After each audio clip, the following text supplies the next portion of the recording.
Salut les investisseurs intelligents, est-ce que ça vous dirait qu'on regarde ensemble, qu'on étudie ensemble 3 annonces sur le Bon Coin qu'un de mes participants de la formule Patribo Elite, donc c'est les gens que je coach pendant 6 mois, m'a envoyé. Il veut avoir mon retour d'expérience par rapport aux photos qui sont sur l'annonce, au texte, etc. Et il veut savoir comment moi je fais pour regarder et analyser une annonce.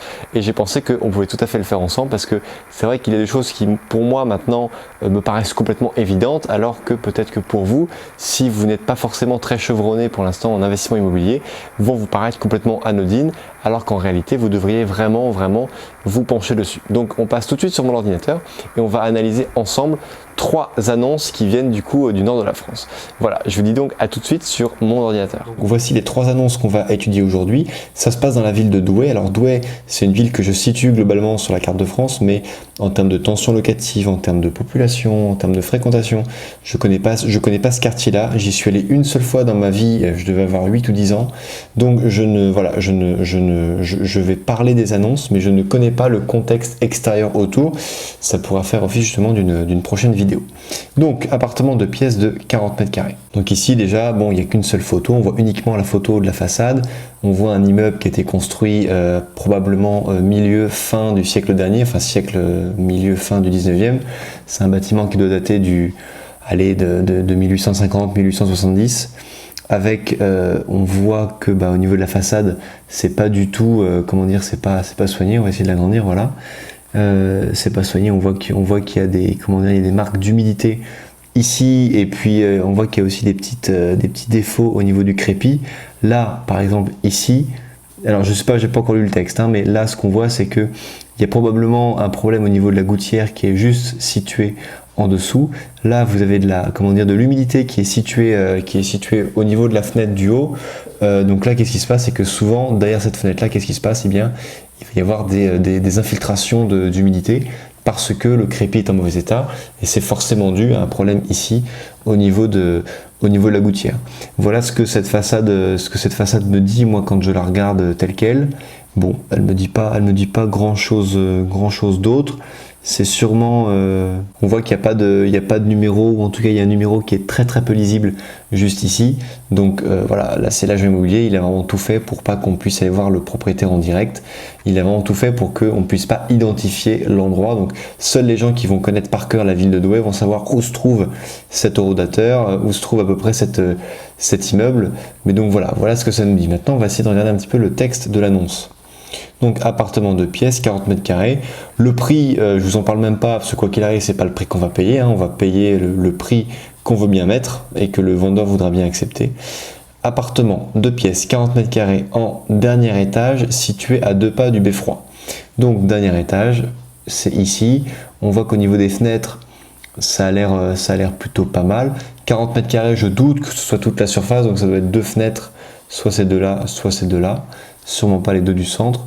Donc bon voilà, on voit qu'il y a déjà un PVC, une fenêtre récente, un double vitrage. Donc peut-être que c'est un appartement qui est en bon état à l'intérieur. On ne sait pas, vraiment là on n'a pas trop d'avis possible à donner, parce que la photo déjà elle n'est pas très nette, et puis surtout il n'y en a qu'une seule. Mais quand même, exclusivité la forêt, au second étage d'une jolie petite copro de 4 appartements, idéalement localisés en bas de la rue de la mairie. Ah non, pardon, je dis une bêtise, quand je dis que l'agent immobilier avait bien fait son boulot de cacher l'endroit où était l'immeuble, en bas de la rue de la mairie, du coup on peut tout à fait y aller et puis voir de nos propres yeux de quoi l'immeuble est constitué.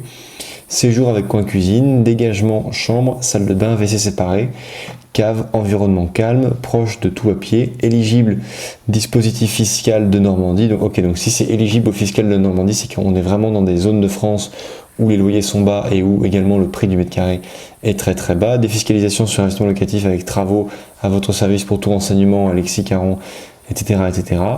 Nous sommes à votre service. Ok, donc en gros, l'agent immobilier, il a quasiment mis aucun détail sur l'annonce. Donc là, honnêtement, moi, on me demande de donner mon avis ici. C'est pas forcément évident de parler un peu plus que ce que la photo nous dit. Je pense que si le bien était en très bon état et s'il était loué actuellement, ce serait écrit. Et s'il est éligible au dispositif fiscal de Normandie, ça veut dire que la défiscalisation se fait au niveau des travaux. Donc si c'est éligible à ça, ça veut sûrement dire c'est même sûr, ça veut dire qu'il y a des travaux à faire dans l'appartement. Donc ici voilà, qu'est-ce qu'il faut faire en termes de prix? Voilà, si un appartement de 40 mètres carrés à Douai, ça se loue environ 500 € par mois, c'est un appartement, comment dire, que l'on doit acheter au maximum, enfin qui doit nous coûter au maximum. Moi je fais 500 fois 100, ça fait 50 000, donc ça fait 50 000 avec travaux et avec frais de notaire. Donc du coup on fait le calcul à l'envers. S'il y a, je ne sais pas moi, s'il y a 10 000 € de travaux et qu'il y a comment dire, 5 x 7, 35, donc 3500 €. Donc on retire 3500 € plus 10 000 € de travaux, on retire 13 000 €. Et puis peut-être que cet appartement-là, à 37 000 €, c'est peut-être une très très bonne affaire. Donc voilà, moi je pense que c'est un bien comme celui-ci. S'il est situé dans une ville que je connais, pour lequel je sais qu'il y a une tension locative suffisante, eh bien j'y vais. Mais en aucun cas ce sera ce prix-là, parce que d'ailleurs je ne regarde presque jamais le prix des annonces, parce que ce n'est pas le prix que je vais payer. Donc on retourne maintenant sur la page des annonces que j'ai mis en favori pour justement tourner cette vidéo, avec les annonces qu'on m'a envoyées. Donc là, appartement 2 pièces, 58 mètres carrés. Donc là, on est sur un appartement un petit peu plus grand, donc un appartement qu'on va sûrement pouvoir louer un peu plus cher. Une fois de plus, ça dépend de la localité. Ici, première photo, bon, on voit que c'est un appartement qui n'est pas habité. En tout cas, s'il est vraiment dans cet état-là. Ici, c'est un carrelage qui a dû être peint. C'est sûrement pas un carrelage d'origine, parce que les joints sont, comment dire, de la même couleur que le carrelage. Et ça, le jour où vous voyez des joints rouges, c'est forcément que le carrelage a été peint. Ici, il y a un meuble sous évier. Bon, bah écoutez, à moins qu'ils aient mis des équerres un peu renforcés, je ne sais pas comment cet évier là tient. Ici, on voit quoi? On voit qu'au niveau des tuyaux, ici, ils sont traversants, donc c'est forcément un immeuble dans lequel il y a des étages. Et on voit également que les tuyaux du chauffage du radiateur partent ici dans le sol et ont l'air également de monter, de traverser le plafond. Donc du coup, ça veut dire qu'on est sur un chauffage collectif. Chauffage collectif, ça veut dire quoi? Ça veut dire que on est forcément dans une copropriété qui est assez grande. Il va y avoir des frais de copro qui vont être importants, et les frais de copro, bon, en même temps, c'est des frais que le locataire n'aura pas à payer. Enfin, si, il va le payer dans ses charges, mais en même temps, il n'a pas besoin d'avoir sa propre facture EDF ou sa propre facture de gaz pour son propre chauffage. Ici, qu'est-ce qu'on voit? On voit qu'il y a des fenêtres d'origine du bâtiment, un bâtiment typique des années 60, avec une absence complète de double vitrage. Et également, on voit qu'on est au rez-de-chaussée, qu'il n'y a aucune sécurité. Donc là, ça peut être un petit peu embêtant, parce que si vous louez cet appartement-là, la première chose qui va tilter au niveau des locataires, eh bien, ça va être un manque de sécurité par rapport au logement. Parce que ici, voilà, en plus, c'est des fenêtres, c'est uniquement des fermetures avec un petit point là-haut, un petit point en bas, et puis peut-être quelque chose au centre, et encore, c'est même pas sûr. Ici, il y a une tringle, il y a sûrement un store manuel qui est là. Mais voilà, bon, en gros, un coup de pied dans la fenêtre, et puis vous rentrez dans l'appartement sans même que ça fasse trop de bruit. Donc voilà, donc ça déjà, c'est un poste qu'il va falloir sécuriser. Ici, on voit quoi? On voit qu'au sol, ils ont posé une sorte de linoléum pour cacher sûrement l'ancien carrelage des années 60 qui avait été posé. Donc bon, voilà, ça fait un peu cache-misère. Ça m'étonnerait qu'il y ait des parquets en bois dans des parquets en bois massifs, hein, dans des immeubles de cette facture-là.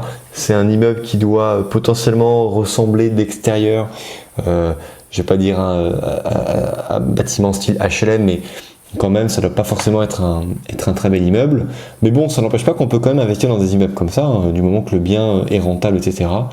Ça peut être intéressant. Voilà, donc là, on passe à la photo suivante. Donc ici, qu'est-ce qu'on... Ah bah voilà, c'est exactement ce que je vous disais. Là, c'est vraiment du direct, hein. Je découvre les photos en même temps que vous. Donc voilà, c'est un immeuble typique comme ça. Donc ça fait immeuble construit dans les années 60-70, mais ça fait pas HLM, ça fait immeuble un peu plus cossu, un peu mieux quoi, avec un petit parc devant. Bon, qu'est-ce qu'on voit ici sur la photo? On voit que c'est une copropriété qui est bien entretenue, on voit que la pelouse est bien tondue, que les arbres sont taillés, que visiblement c'est l'automne parce qu'il n'y a pas de feuilles sur les arbres et qu'elles ont été ramassées au sol. Donc voilà, ça montre une copropriété qui est soignée. Ça m'étonnerait que l'agent immobilier qui est venu faire la photo ait pris le soin pour vendre le bâtiment, pour vendre l'immeuble, l'appartement, de prendre son râteau et de ratisser. Non, il a pris le bien dans son jus. Et là, bon, c'est plutôt rassurant en termes de copropriété. Donc là, déjà, moi, une photo comme ça a plutôt tendance à me mettre en confiance. Ensuite, voilà, donc on voit ici, au niveau de l'appartement, donc les différentes répartitions des pièces. Donc là, on voit qu'ils ont mis du linoléum vraiment partout dans l'appartement. Bon, ça peut faire un peu cache-misère. Moi, je sais que je préfère vraiment un carrelage qui est pas très beau mais qui est en bon état plutôt qu'un linoléum qui va faire cache-misère. En plus, très souvent, ce linoléum là, s'il a été posé dans les années 90, là on voit pas trop dans quel état il est, voilà, s'il a été mis dans les années 90, c'est un truc qui est bourré d'amiante. Donc la chance qu'on a, c'est que s'il n'est pas abîmé, hop, on le décolle partout, on l'enroule, on l'enlève, ça coûte 0 à évacuer. Évidemment, il faut le mettre en déchetterie spécialisée si jamais il est vraiment, il est plein d'amiante. Là, on voit quoi? On voit que l'agent immobilier, déjà, c'est une femme, puisqu'elle a posé, elle a posé son sac à main ici. L'appartement est libre de toute occupation, ce qui veut dire que là, pour un bien comme ça, on va être confronté, à des investisseurs, enfin, soit des investisseurs, soit des personnes qui veulent acheter cet appartement pour en faire leur résidence principale. Donc, comme c'est un appartement qui est en rez-de-chaussée, ça peut très bien intéresser des personnes âgées qui, bon, après, vu la taille de l'immeuble, il y a forcément un ascenseur à l'intérieur, mais voilà, il faut savoir que le rez-de-chaussée, dans les immeubles qui n'ont pas d'ascenseur, ça intéresse beaucoup les personnes âgées. Donc on voit quand même que c'est un appartement qui a été entretenu, qui est en bon état. Bon, les photos de pas très bonne qualité ne disent pas dans quel état vraiment ça se trouve, mais bon, ça a l'air d'être dans son jus, et on voit qu'ici, visiblement, ça doit être une chambre d'enfant parce que il y a un papier peint un petit peu coloré qui a été installé. Bon, on va passer à la photo suivante parce que là on voit pas grand chose. Ici, donc oui, là, je confirme, on est vraiment dans les années 70, avec porte en verre dépoli et double porte qui ouvre sur la pièce principale. Ici, on voit que le linoléum, il a été juste posé, il n'a même pas été collé puisqu'il commence à faire des vagues ici, donc c'est un linoléum qui doit être un petit peu vieux. Bon, ici, les murs ont été peints, voilà, bon, ça nous donne pas grand chose. Ici, on voit qu'ils n'ont pas posé on voit pas de compteur Linky ici, donc il y a un disjoncteur vraiment ancien qui a été mis. Là, dans ces cas-là, lorsque vous avez un disjoncteur qui est comme ça, il faut appeler EDF, et enfin voilà, faut qu'ils vous le remplacent parce que là, on voit encore des vieux plombs qui n'ont pas été mis à jour, donc qui n'ont pas été mis aux normes. Donc ça, c'est un poste électrique, ça montre qu'au niveau électricité déjà, rien qu'à ce modèle-là, qu'est-ce qu'on voit? On voit que on voit déjà qu'il n'y a pas les prises de terre dans l'appartement. Uniquement à ça, donc il va déjà y avoir un poste électricité assez important pour remettre cet appartement, aux normes. Ici, on voit bien, les différentes conduites, que ce soit évacuation ou arrivée d'eau qui traversent l'appartement pour justement les autres parties communes. Ici, on voit bien un store, donc ça répond à ce que j'ai vu, dans l'autre appartement. Donc là, bon voilà, c'est un rez-de-chaussée, donc les inconvénients, c'est quoi? C'est que la personne qui est assise là-bas, qui se tient au lampadaire, si vous êtes en train de vous habiller dans votre chambre, la personne vous voit. Donc soit vous mettez des rideaux et puis vous êtes un petit peu vous ne voyez pas l'extérieur de chez vous en permanence. Mais voilà, bon, c'est l'un des inconvénients du rez-de-chaussée.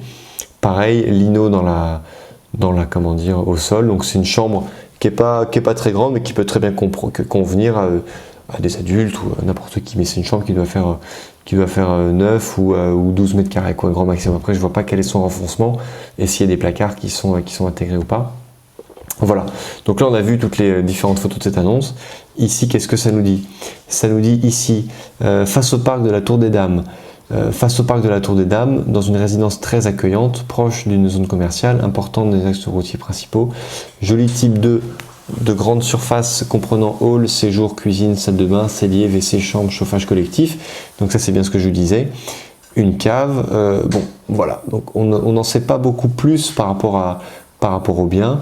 Donc c'est un appartement visiblement qui a été acheté dans les années 70. Il est possible que ce soit un bien qui a été occupé par les propriétaires et qui est vendu dans le cadre d'une succession. Mais bon, je pense pas trop que ce soit dans le cadre d'une succession parce que ici le papier peint de ce type-là, ça doit être quand même assez récent. Donc je pense pas que ce soit vendu dans le cadre d'une succession parce que ici, par rapport au type de papier peint qui a été mis, ça a été refait dans les années 90 par des gens qui devaient avoir la quarantaine. Donc ces gens-là sont probablement pas quand même décédés aujourd'hui. Hein. Donc voilà, c'est un appartement qui a été, je pense, qui a été mis en location, qui s'est libéré de son locataire et qui est vendu, et je pense que c'est un appartement qui appartient à une SCI. Voilà, après c'est mon avis, évidemment, là il va falloir appeler, prendre des rendez-vous, mais effectivement, ça m'a l'air d'être un bon produit d'investissement. Et ici, qu'est-ce qu'on a comme argument pour bien le négocier? Il y a l'installation électrique qui est vieillissante. Ici, je vous ai pas dit, mais je vois bien là, dans les photos de la cuisine, que ce modèle de prise électrique un petit peu jaune, il n'y a pas de fiche au centre pour justement avoir la prise de terre. Donc c'est un, comment dire, c'est une installation électrique qui va être à refaire. Et donc c'est un deuxième argument de négociation, en plus des fenêtres qu'il va falloir changer. Bon, et là il est mis à prix au prix de 55 000 euros. Peut-être que 58 mètres carrés dans une résidence comme ça à Douai, ça se loue un peu plus cher. Peut-être que même on peut créer une deuxième chambre parce que le salon, le séjour a l'air assez vaste. Donc du coup, pas le louer en T2, mais le louer en T3, donc avec 2 chambres, ça se louerait plus cher. Peut-être qu'avec 2 chambres, on peut le louer dans les 700 euros par mois. 700 euros par mois avec un minimum de travaux, électricité, fenêtres, etc. Il faudrait voir quel est le bon prix, mais effectivement, 55 000 euros, c'est pas du tout impossible d'acheter un bien à 35 000 euros si sa mise à prix de départ est de 55 000 euros. On parle juste d'une négociation de 20 000 euros. Donc ici, c'est complètement faisable. Et c'est même plus facilement négociable les biens comme ça de petit prix que les biens que des négociés. Parce que négocier 20 000 euros de 55 000 euros, ça fait négocier quand même une grosse partie. Tandis que négocier une grosse partie d'une grosse somme, c'est quand même plus compliqué. On retourne dans les favoris. On va aller voir la troisième et dernière annonce. Donc là, appartement 2 pièces, 59 mètres carrés, toujours à Douai. Donc ici, qu'est-ce que ça nous dit? Ça nous dit que ici, vous voyez, on voit un radiateur. On voit au niveau des tuyaux de chauffage que les tuyaux de chauffage partent à l'horizontale. Donc ici, qu'est-ce que ça veut dire? Ça veut dire que c'est un chauffage central, ce n'est pas un chauffage collectif, ça veut dire que cet appartement dispose de sa propre chaudière. On voit qu'il y a quand même des radiateurs vraiment sous toutes les fenêtres, donc ça doit être une région où il fait bien froid, mais en même temps c'est le nord de la France. Voilà, bon, le séjour, ici il y a un papier peint qui a été mis. Ici on voit que c'est les fenêtres avec un double vitrage. On voit qu'il y a un parquet, alors j'arrive pas à bien voir si c'est une sorte de linoléum qui a été mis ou si c'est un parquet flottant, mais quoi qu'il arrive, c'est pas le sol d'origine parce que vu le système de chauffage qu'il y a, c'est un bâtiment qui doit dater au moins des années 50, peut-être même avant, peut-être même début 50, fin des années 40, genre d'immeuble qui a été construit juste après-guerre. Donc voilà ce que ça nous dit uniquement sur cet immeuble-là. On voit aussi quelque chose ici de très très important. C'est une vente qui est faite par un notaire, immobilière.notaire.fr. Donc c'est un notaire qui détient la vente.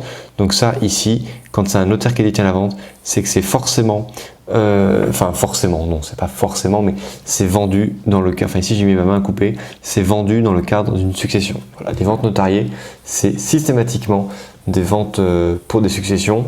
Et donc, ça vous dit quoi? Ça vous dit que c'est un bien négociable. Et le bien, pour lequel le notaire a mis le prix, c'est le bien pour lequel il a été estimé pour les droits de succession. Donc, ce bien-là, il est sûrement vendu pour payer les droits de succession.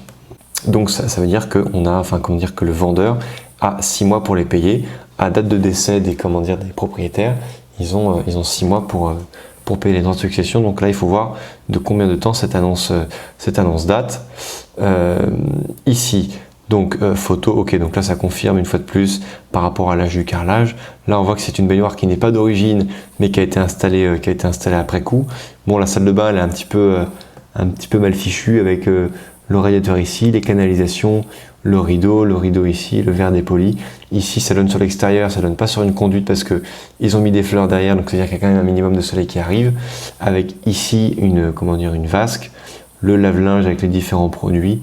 Bon, effectivement, quand on voit la salle de bain comme ça, il va falloir faire des travaux pour réaménager ça parce que c'est pas du tout sexy comme aménagement. Et il est vrai qu'en remplaçant, la baignoire par une douche, on va gagner de l'espace et peut-être qu'on pourra encastrer lave-linge, sèche-linge directement au-dessus à côté et libérer un espace ici à droite pour faire une salle de bain qui sera bien plus conviviale. Et ensuite, troisième et dernière photo, alors ça, ici, ils n'ont pas pris le soin de la retourner. Bon, bah là, ça dit quoi? Ça dit pas grand-chose. Ça ne donne pas plus d'informations par rapport à ce que nous donnait la première photo. Donc ici, ils ont mis ici une plaque sur le radiateur. Donc ça, c'est vraiment... moi qui suis à l'origine ingénieur en génie énergétique, je peux vous dire qu'il faut vraiment jamais faire ça parce qu'il y a un mouvement convectif qui se fait au-dessus du radiateur et donc si vous mettez une plaque ici, vous cassez cette convection et donc vous consommez du chauffage pour rien, vous détruisez de l'énergie. Donc vraiment ne cachez jamais vos radiateurs si vous voulez que ça chauffe bien. Et si vous voulez faire des économies d'énergie, voilà, ça c'est cadeau, c'est gratuit. Ici on voit quoi? On voit que c'est un lino, hein, on voit que c'est pas un parquet flottant. Donc voilà, encore un truc un petit peu cache-misère, parce que le carrelage devait être un petit peu de ce, comment dire, de ce type-là dans tout le reste de l'appartement. Alors ici, qu'est-ce que le notaire a écrit? Le notaire, il a écrit quoi? Appartement loué de type 2. Ok, d'accord, donc il est loué, donc il devait appartenir à ses propriétaires, et ses propriétaires sont décédés probablement. Donc, il faut savoir que lorsqu'un bien vendu est loué, les locataires ont priorité pour acquérir le bien, quel que soit le contexte de la vente. Immobiliernotaire.fr et l'office notarial des cours, notarié associé, etc. Bon, un appartement loué de type 2 situé au premier étage, comprenant entrée, WC, salle de bain avec baignoire, cuisine, grande pièce et salon séjour, balcon, une chambre, grande cave, visite sur rendez-vous, contact 03 27 88, annonce de l'étude Delcourt, immobilier notaire. Vous voyez, moi ce que j'aime bien, c'est que c'est une annonce, c'est propre, c'est organisé, c'est hyper lisible. Je trouve ça vraiment très bien. Enfin, bon, en même temps, on voit que c'est des notaires, hein, c'est pas des touristes qui ont écrit ça. Moi, je trouve ça vraiment très très bien. Donc, type 2, situé au premier étage. Voilà, bon. C'est sûrement une petite copropriété qui présente pas forcément beaucoup de frais. Là, vous pouvez très bien appeler le notaire, savoir à combien le montant du loyer s'élève. Est-ce que le notaire, est-ce que le locataire est en retard de ses loyers? Est-ce qu'il peut fournir le bail? Là, vous pouvez vraiment avoir la totalité des documents, parce que le notaire, à l'inverse d'un agent immobilier, se refusera de mettre ce bien-là à l'avance s'il n'est pas en possession de la totalité des documents nécessaires pour bien prouver que ce bien-là est bien régulier. Voilà, donc là on a terminé avec l'interprétation de cette annonce. Ici on voit bien que entrée, WC, salle de bain avec baignoire, cuisine, grande pièce, salon séjour, balcon, une chambre, grande cave. Voilà, bon, on n'en sait pas beaucoup plus, on voit qu'il est loué. Donc et c'est probablement très bien loué, parce qu'on voit que c'est des gens qui on voit un appartement qui est assez bien rangé, qui a l'air en bon état d'entretien. On voit que les gens, bon, même si la salle de bain est pas top, on voit quand même qu'il y a du rangement. Donc c'est des gens qui sont quand même soucieux un petit peu de l'appartement qu'ils louent. Donc non, ça c'est plutôt rassurant.